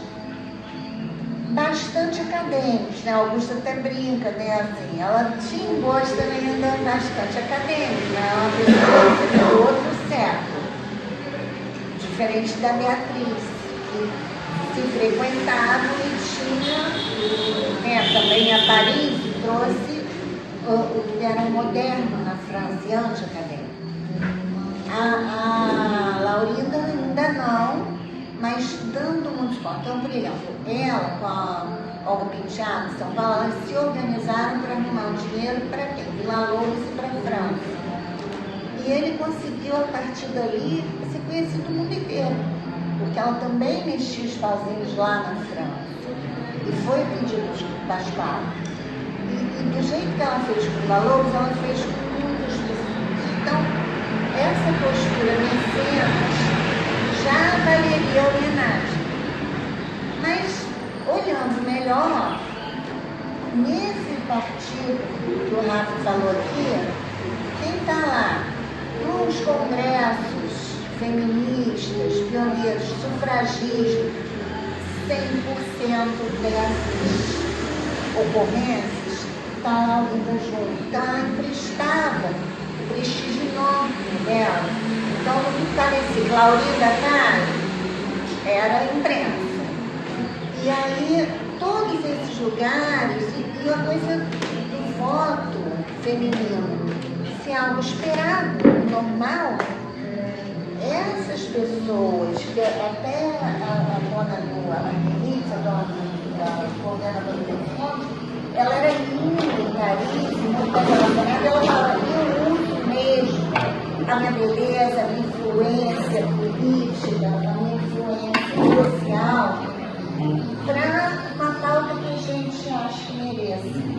E eu vejo que a Laurinda tinha a própria Jane, ela chegou aqui, né? Ela vê a cidade, mas ela vai para a Argentina. Em Buenos Aires, ela não tem tanto sucesso. Alguma coisa eu não consegui descobrir exatamente. Eu acho que não teve uma Cicerone lá. Alguém tão modernosa, alguém que possa, da cidade, da terra, falar, não, essa mulher sufragista, poetisa, que se divorciou na França, eu ponho nesse legal, eu estou junto com ela. E a Laurinda fez isso, não só com a Jane, o Carlos vai falar depois um pouco, Isadora, enfim, com várias pessoas importantes. Talvez isso tenha aberto um pouco a sociedade brasileira, várias ideias que, se fosse deixar, não ia acontecer nunca. Então, assim, um agradecimento enorme, né? Se tiver espírito, eles estão por aqui, porque de influenciar todo o nosso mundo para a gente estar onde está. E aí vou passar para o Carlos, vai lá. Eu queria comentar a fala do meu colega ali, que é muito legal como essas pesquisas vão abrindo redes de outras mulheres. É impressionante isso, porque ao mesmo tempo a primeira percepção que a gente tem, essa pessoa era muito singular, de fato. Sim. Mas a pessoa é louca, quer dizer, ela não estava sozinha. Você vai vendo que são fenômenos coletivos e que acontecia muito mais coisa que a gente acha que acontecia. Eu falo isso. E a gente deixa se surpreender, né? Você não conhecia a Beatriz, eu conheci agora e é impressionante. A Aurora também, nossa, impressionante. Eu lembrei você falou, eu lembrei da Ercília Cobra, que também hoje considerada uma literatura modernista, escreveu sobre prostituição, virgindade e útil e antigênica nos anos 20. Quer dizer, tem muito, né? Eu fiz um tópicos do Alma Rio, né? Eu criei um tópicos que encerrou agora e que teve um resultado muito legal sobre mulheres, arte e literatura, do século XIX e XX, no Brasil. E aí eu falei para os alunos, cada um tem que ler uma obra e que fazer um trabalho. E eles trouxeram personagens que eu também não conhecia. Eles vão trocando, então tem muita coisa para a gente conhecer. E essas mulheres, essas mecenas, né, elas abrem essas portas para a gente conhecer esse mundo. Ficou uma pergunta na minha cabeça. Será que daqui a 100 anos alguém vai fazer uma mesa redonda para discutir sobre as mulheres desse século? Eles têm mundo, mas.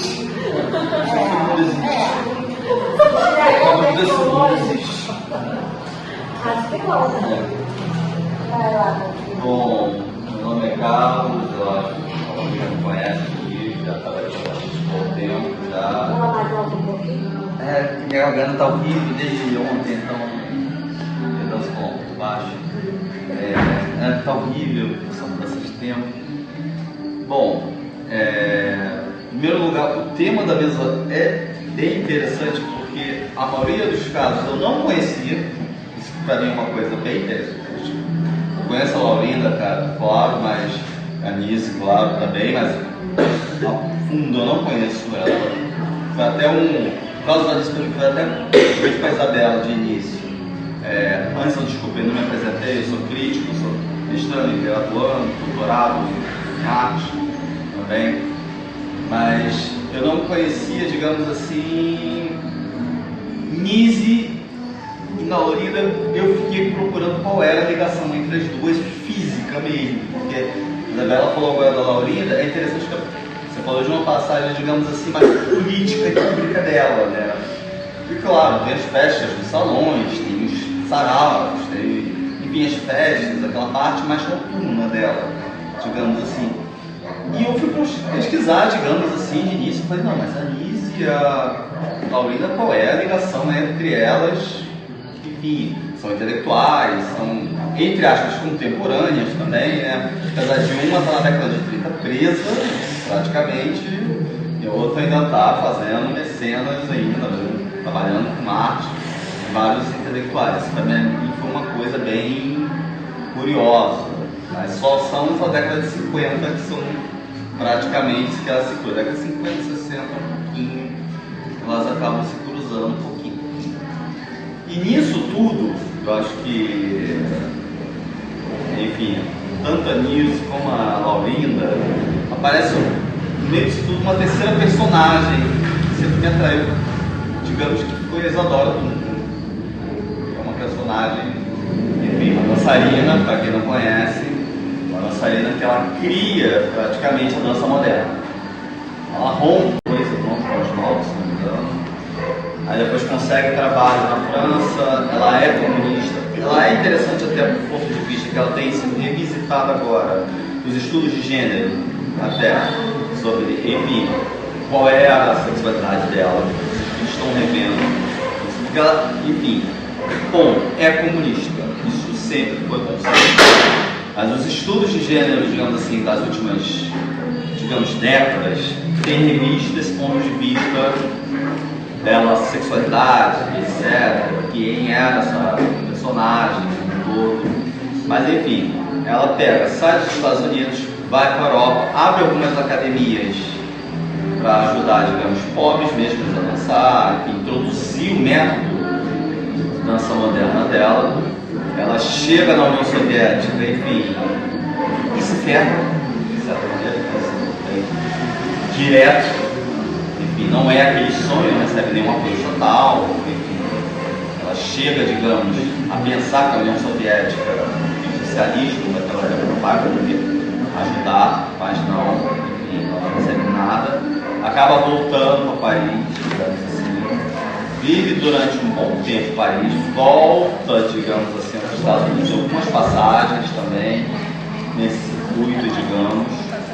Continua tentando expandir o método dela, mas isso vai variando conforme local a local, de alguma maneira. Em alguns locais ela é bem recebida, de outros não. Eu acho. Obrigado. Obrigado. Não é fome, não vejo a apresentação. Tem a sede, né? Não, na minha garganta também não vai muito não. Mas a Isadora, eu acho que ela é uma personagem trágica no meio disso tudo, que também está nessa gama, digamos, que é costurada e ela linda como todo também. Eu acho que, se você pegar a Nise, por exemplo, uma das coisas que eu pesquisei indiretamente, que você acha pouco relato assim, e nem é confirmado de contato entre ela e a Nise. Contato físico mesmo. Você não acha, ou contatos assim que você começa a questionar, enfim, se é verdade mesmo esse contato aqui, se ocorreu mesmo, enfim, como todo, mas apesar de conviverem algumas décadas. Mas o curioso de tudo, e até o diretor aqui do espaço do Boletim, infelizmente, nas fissuras do tempo, enfim, nas heranças do tempo que vão passando, esse foi um dos espaços que recebeu os trabalhos dos alunos que ela fez. Foi um dos primeiros espaços físicos a receber os trabalhos feitos, digamos assim, pelos alunos da Laurinda. Laurinda não, desculpa, da Nise. Alunos não, os pacientes. Os pacientes. Doentes, né? Eu chamo de artista como um todo, de certa maneira. Eu quero gostar pela do paciente, quero gostar pela do paciente, ela estava clientes. Cliente? É. Interessantíssimo, isso eu não sabia. É, porque paciente para ela dizia que os médicos viam os doentes como pessoas passivas, pacientes, que estavam ali esperando chegar ao médico com seu saber para se curá-los. Então, na verdade, não é nada disso. As pessoas melhoram com uma interação do seu como psiquiatra, minha com o meu doente. A gente vai melhorar com essa interação dos dois, a gente contribui no tratamento também. Há uma interação e um tratamento em conjunto, na verdade. Então não existe essa passividade. Já tinha um pouco chamado de. Para paciente, eu já estava de boa. Não é paciente, é cliente. Eles não estão passivos. Os doentes são ativos, não são passivos. Então o diálogo com a paciente, ela não sabe para a paciente e não permitir que ninguém usasse com ela para a paciente. Não são passivos, eles são ativos. Não, exatamente. E eu achei curioso que esse foi um dos passos, digamos assim, mapeando como um todo, mas deram apoio, enfim, fora, Museu do Inconsciente, isso tudo foi criado por elas, fez essa abertura, deixou o espaço da década de 80 para na verdade, elas viviam universos um pouco diferentes, né? Porque a Laurinda, ela era uma cabeceira, e tal. Já a Nise, ela dizia, eu não sou crítica de arte, eu sou uma psiquiatra. Quem produziu a Nise no mundo das artes, na verdade, foi o crítico Mário Pedrosa. E o Goulart, que era Goulart também, mas principalmente o Mário Pedrosa, que era um crítico de arte importante, conhecido, famoso, que chegou no Museu de Imagens Conscientes, conheceu e descobriu alguns dos clientes da Nise que tinham uma capacidade, né, plástica assim, maravilhosa. Então, ele descobriu, alguns artistas do tempo. E ele disse que a mídia era melhor que o mundo de arte brasileira. Não, eu acho que entra a minha abertura até quando eu falo das fissuras do tempo. A Nise entra na arte através desse viés, diferente da Laurinda, entendeu? Porque o universo da Nise era mais o universo clínico da psiquiatria, e não era das artes plásticas. E eu acho interessante que elas encontram, digamos assim, um certo tempo abstrato. Pelo espaço, pela herança, pela abertura e pelos caminhos abertos que são deixados pela. Não, que isso, eu também acho que seria positivo até.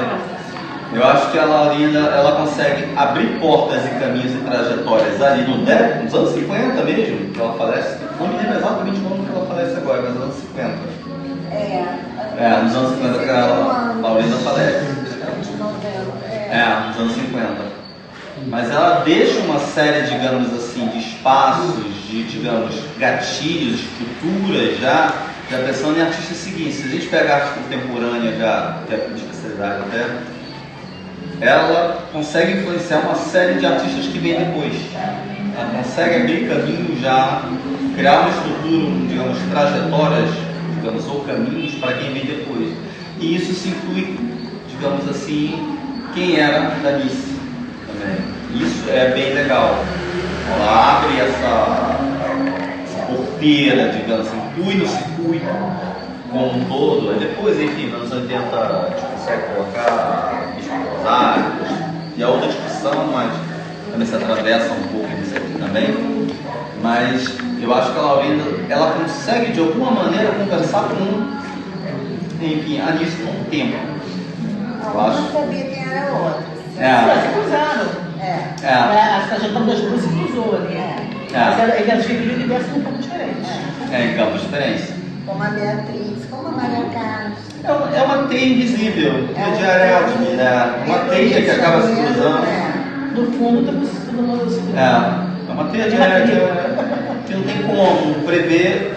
Ela fez a pergunta o que a gente vai fazer daqui a 100 anos, não sei se vai transmitir. Enfim, vai estar vivo ainda daqui a 100 anos, daqui a pouco. Não sei se vai ter humanidade, né? Mas é interessante como a gente pensa que Laurinda pós-morte já deixa portas abertas. Já dá para pegar um exemplo já dos anos 50 do que veio depois que ela abriu, os anos seguintes. Enfim, ela deixa portas abertas ali para as gerações seguintes. Há, digamos, ligações ali entre outros artistas contemporâneos, digamos assim, dos anos 60, 70, conhecidos até, enfim, já Clark, outros até, de certa maneira, pós-modernismo, que a Laurinda foi mais ligada ao modernismo, mais pós-modernismo. Que a Laurinda, digamos assim, deixou ali já uma porta, um caminho, uma trajetória, ou alguma possibilidade, potencialidade de seguir adiante. Enfim, não se sabe muito bem como, mas já é uma potencialidade, já é um caminho a seguir. Então, esse papel da Laurinda é importante nessa linha, digamos, de abrir. A Isadora, enfim, a Isabela colocou bem, pioneiras, né, com abrir portas, né? A Isadora, ela abre o corpo, né? Isso que eu quero deixar aqui de mensagem. Porque quando ela vira o século e ela muda a forma de dança, ela abre o corpo. Ela põe uma forma de corpo diferente já. Brinquedo. A Laurinda está ali, trabalhando com a abertura das mulheres do sufrágio, enfim, em outras linhas de abertura. A Isadora está abrindo o corpo. É outra possibilidade de dança, outra liberdade, outro caminho ali que dá para abrir e seguir também, apesar de ela pagar um preço alto por isso. Enfim, é muito criticada. Enfim, basta ver o que teve a história que teve no Teatro Municipal do Rio é trágico, parece que, sei lá, a Semana de São Paulo de 22 lá, que é complicadíssimo. Eu não sabia disso. E eu vi, né, que ela veio na casa da Laurinda. Não, a apresentação foi ótima. Então, assim, mais uma vez, esses salões eram bem abertos, né, ao novo, mais do que acadêmicos. São muito atuais. Muito Eu lembro que tinha uns relatos de pessoas que conheceram a Josephine Baker na casa de Beatriz, por exemplo. E aí eles têm. Elas circulavam, né? A não ser que a gente possa fechar. Pode.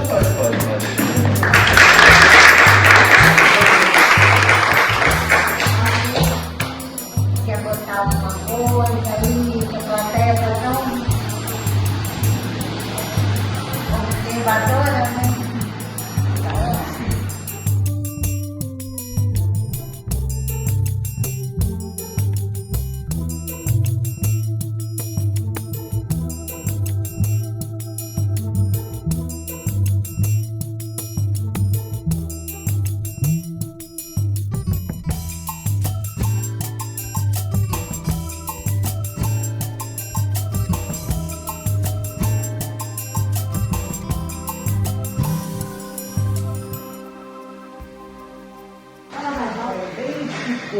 Para mim. Eu tenho 74 anos. Primeiro me chamo José Camargo. Tá? Eu sou sobrinha de Dico Moraes, que é um pintor. Morei com ele, né, com o Cíncola de Moraes, não sei se alguém conhece, e sou prima de Tetê Moraes, né, que era filha dele, que é cineasta. Tá bem, né? Não é bem.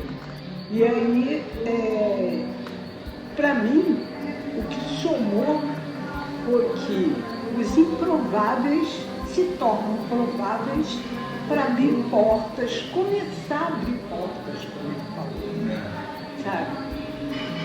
Para nós.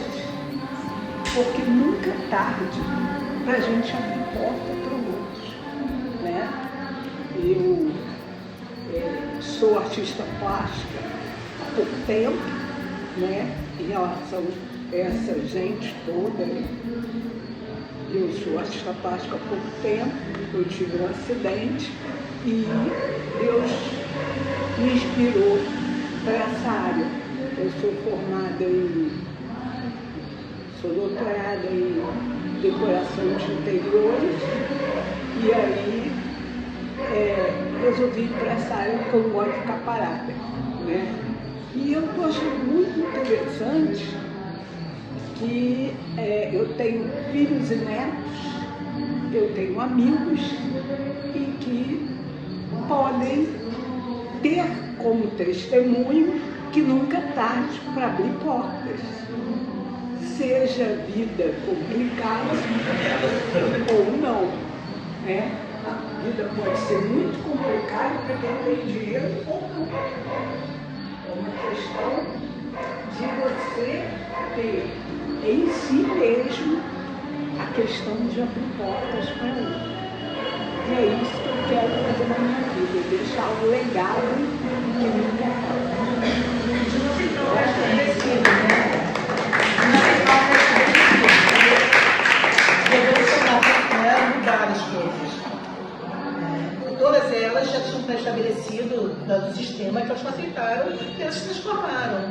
Então, são precursoras, exatamente, precursoras que quebraram regras, que não aceitavam o pré-estabelecido, que viviam anos-luz na frente do seu tempo, enxergavam anos-luz na frente. Então, são pessoas muito magoadas. Eu agradeço a minha amiga que me trouxe, a Adel, que me trouxe, né? E que abriu portas para mim ouvindo vocês. Obrigada. A